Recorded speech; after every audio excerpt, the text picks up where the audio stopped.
Hello दोस्तों, स्वागत है आप सभी का टू द पॉइंट के ज्योग्राफी के सेशंस में। हमने पिछले चैप्टर में अर्थ और उसके एटमॉस्फेयर के बारे में और उसके स्ट्रक्चर्स वगैरह के बारे में बात किया हुआ था। हमने देखा कि एटमॉस्फेयर का कंपोजिशन किस तरीके से होता है, कितनी मात्रा में कौन सी गैस, ऑक्सीजन या फिर नाइट्रोजन वगैरह हमें देखने को मिलती है, कार्बन डाइऑक्साइड वगैरह। और हमने देखा कि किस तरीके से 1600 किलोमीटर तक जो है अर्थ का एटमॉस्फेयर उसे सराउंड करता है, यानी कि अर्थ को सराउंड करता है। और हमने देखा कि ट्रोपोस्फीयर, स्ट्रेटोस्फीयर, मीसोस्फीयर, एक्सोस्फीयर, इस तरीके से अलग अलग जो है लेयर्स हमने बनाए हुए हैं एटमॉस्फेयर में। देखा कि किस लेयर में कौन से एरोप्लेन्स जो है जाते हैं, किस लेयर में या फिर किस लेयर में सैटेलाइट्स वगैरह लॉन्च करते हैं, इन सभी के बारे में हमने पिछले चैप्टर में देखा। तो इसी चैप्टर के कंटिन्यूएशन में आज हम insolation and heat balance of the अर्थ के बारे में बात करेंगे। देखिए, हीट जो है वो बहुत ही जरूरी है। And when we say heat, it is not just heat और temperature, it is something related with energy. Energy यानी कि ऊर्जा बहुत ही जरूरी है हर चीज के लिए। कोई भी काम भले ही इंसान करे या फिर कोई मशीन भी क्यों ना करे, उसे एनर्जी का पुश बहुत ही जरूरी है। जब तक उसे एनर्जी नहीं मिलेगी इन फॉर्म ऑफ फ्यूल और फूड, वो काम नहीं करेगा।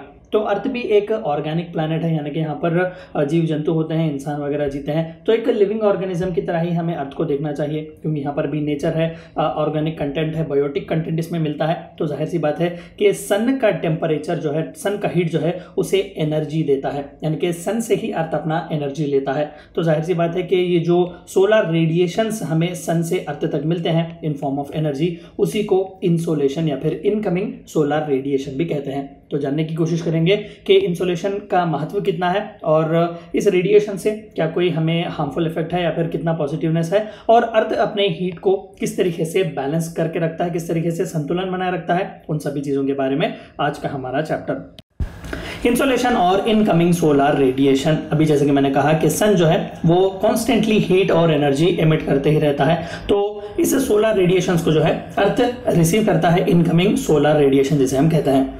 The sun is primary source of energy for the earth, not just for earth, पूरे सोलर सिस्टम के लिए primary source of energy sun ही है, the biggest burning star in solar system. तो उसी से सभी प्लैनेट जो है अपनी एनर्जी लेते हैं। The sun radiates its energy in all direction into space which is known as solar radiation. जाहिर सी बात है कि सन जो है वो पूरे 360 डिग्रीज अपना रेडिएशन जो है वो देता है, अपनी हीट, अपना लाइट जो है वो रेडिएट करते ही रहता है। तो इसे सोलर रेडिएशन कहते हैं। सोलर यानी कि सन।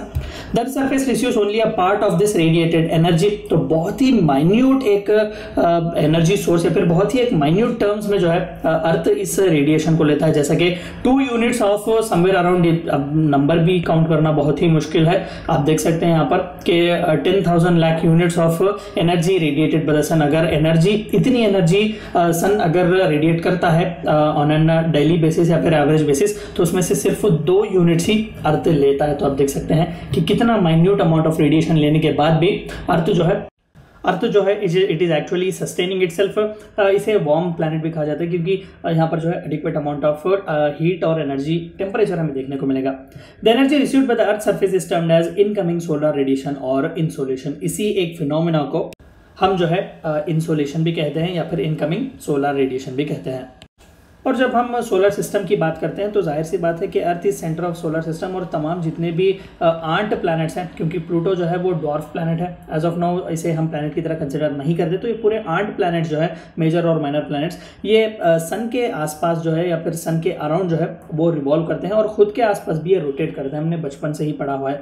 तो जब ये रोटेशन और रेवोल्यूशन होता है तो कहीं ना कहीं अर्थ में भी चेंजेस आते हैं, क्योंकि जो एक एलिप्टिकल ऑर्बिट है ये कहीं ना कहीं सन के कई बार करीब ले जाता है और कई बार बहुत ही दूर ले जाता है। तो इसमें भी टेम्परेचर के चेंजेस हमें देखने को मिलते हैं। इस फिनोमेना को क्या कहते हैं, इसके बारे में आइए जानते हैं। During the earth's revolution around the sun, जो 1 साल 365 दिन अर्थ को लगते हैं, अर्थ सन के अराउंड जो है रिवॉल्व करने के लिए इलेक्ट्रिकल ऑर्बिट में, तो उसे एक रेवोल्यूशन कहते हैं। यानी कि 1 साल जो है 365 days is equal to 1 revolution of earth around sun. This earth is farthest from the sun on 4th July.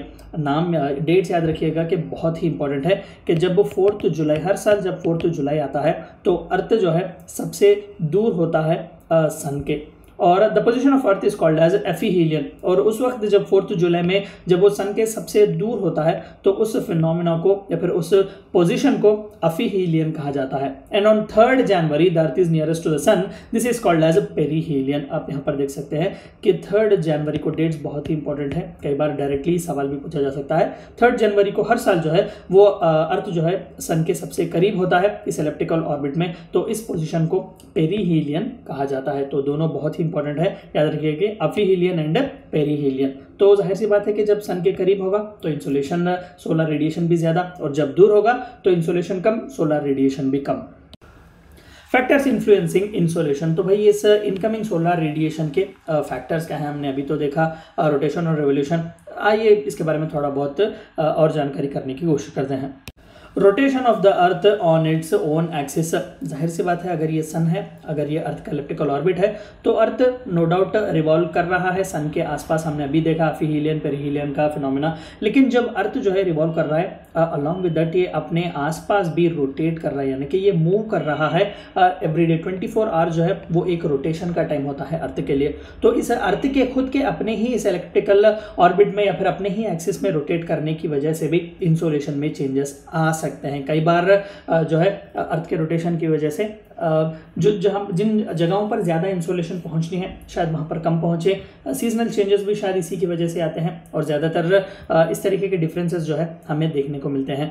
The angle of incidence of the sun's rays, हम सभी को पता है कि अर्थ जो है वो थोड़ा बहुत टिल्टेड, आप यहाँ पर देख सकते हैं अर्थ जो है वो स्ट्रेट नहीं है, वो थोड़ा बहुत टिल्टेड है क्योंकि ये रोटेट और रिवॉल्व करते रहता है, तो इसे एंगल ऑफ इंसिडेंस हम कहते हैं। तो जाहिर सी बात है कि ज़्यादातर इंसोलेशन जो है सन का वो नॉर्थ पोल के side at one point of time ज़्यादा होगा और साउथ पोल के side at one point of time बहुत ही कम होगा। लेकिन जब ये रोटेट करेगा तो आप देख सकते हैं कि अगेन 23.5 डिग्रीज जो नॉर्थ है, नॉर्थ पोल के साइड, यहाँ पर अगेन द अर्थ का एक्सिस जो है वो टिल्ट हो जाएगा, तो वो इस तरीके से कुछ दिखाई देगा। तो आप देख सकते हैं क्लियरली कि एज ऑफ नाउ ये यहाँ पर है, सन के रेज जो है यहाँ पर ही आ रहे हैं, लेकिन जब ये रोटेट करेगा तो थोड़ा बहुत टिल्ट इस तरफ भी आएगा। तो ये जो एरिया यहाँ पर ज़्यादातर इंसोलेशन इसे मिल रहा था, अब the opposite side of the earth will get more insolation, तो इसे angle of incidence of sun rays भी कहा जाता है। ड्यूरेशन ऑफ द डे, हम जाहिर सी बात है कि जब रिवॉल्व और रोटेट कर रहे हैं तो ड्यूरेशन ऑफ द डे भी चेंज होता है। इक्वेटर के आसपास हमें डे थोड़ा बहुत लॉन्ग देखने को मिलता है when compared with other regions. Transparency of the atmosphere, जिस एरिया में एटमॉस्फेयर अगर बादल वगैरह खुले खुले हो, ज़्यादातर वहाँ पर एटमॉस्फेयर अच्छा नहीं है, बहुत ही ट्रांसपेरेंट है, तो वहाँ पर इंसोलेशन बहुत ही आसानी से होता है। और मान लेते हैं कि जहाँ पर क्लाउडीनेस वगैरह ज़्यादा हो या फिर अल्बिडो का प्रोसेस जिसके बारे में हमने ज़्यादा पिछले स्लाइड्स में बात की, अगर स्नो ग्लेशियर्स वगैरह हो तो वहाँ पर भी इस अल्बिडो की वजह से जो है कहीं ना कहीं सनरेज जो है वो वापस से रिफ्लेक्ट हो जाते हैं। तो these are few factors influencing incoming solar radiations. और आखिर में हीट बैलेंस या फिर heat budget of the earth, कि किस तरीके से अर्थ अपना हीट का बैलेंस जो रखता है, क्योंकि हमने देखा कि समवेयर अराउंड बहुत ही ज़्यादा यूनिट्स 1,00,000 यूनिट्स जो एनर्जी सन एमिट करता है उसमें से सिर्फ 2 यूनिट्स ही अर्थ लेता है। The earth as a whole does not accumulate और lose heat, it maintains it temperature. Earth का जितना भी इंटरनल हीट है वो ना ही लूज होता है ना ही वो अक्यूमुलेट होता है, वो जितना है वो उतना ही है। हमने ऑलरेडी कोर मैंटल क्रस्ट के बारे में बात किया जो कि इंटीरियर्स हैं, तो उस अर्थ के इंटीरियर्स में किसी भी तरीके का चेंज नहीं आने वाला, तो बाकी का जितना भी चेंज जो एटमॉस्फेयर में आएगा वो इसी इंसोलेशन की वजह से आएगा। तो अर्थ जो है बस उस टेम्परेचर को, आउटर टेम्परेचर को, एटमॉस्फेयर के टेम्परेचर को मेंटेन करने की कोशिश करता है। This can happen only if amount of heat received in a form of insolation equals the amount of lost by the earth through terrestrial radiation. जितना इंसोलेशन हम ले रहे हैं उतना ही अगर वापस भेजें तो अच्छा है, लेकिन जाहिर सी बात है कि क्लाइमेट चेंज, ग्लोबल वार्मिंग जैसे फिनोमेना की वजह से कई बार ये इंसोलेशंस अंदर तो आते हैं लेकिन बाहर नहीं जा सकते। This is the reason why we can see the adverse nature of global warming. जो कोई भी फ्लड्स वगैरह आना, ग्लेशियर्स वगैरह आपका पिघल जाना, ये सभी इसी हीट के मिस बैलेंस की वजह से है। This balance between the insolation and terrestrial radiation is termed as heat budget और heat balance of the earth. तो नेचुरली अर्थ जो है जाहिर सी बात है वो जितना लेता है उतना ही वो जो है वापस से देता है, जितना वो रिसीव करता है उतना ही इट गिव्स अवे। लेकिन मैन मेड फैक्टर्स की वजह से कई बार पोल्यूशन वगैरह, ग्लोबल वार्मिंग, क्लाइमेट चेंज, इस तरीके के फिनोमेना की वजह से हीट जो है अर्थ का वो हद से ज़्यादा बढ़ रहा है, which is literally causing way for adversaries in world. ये थी चंद बातें आपको जाननी थी heat, insolation and heat balance of the अर्थ के बारे में। Thank you for watching my video.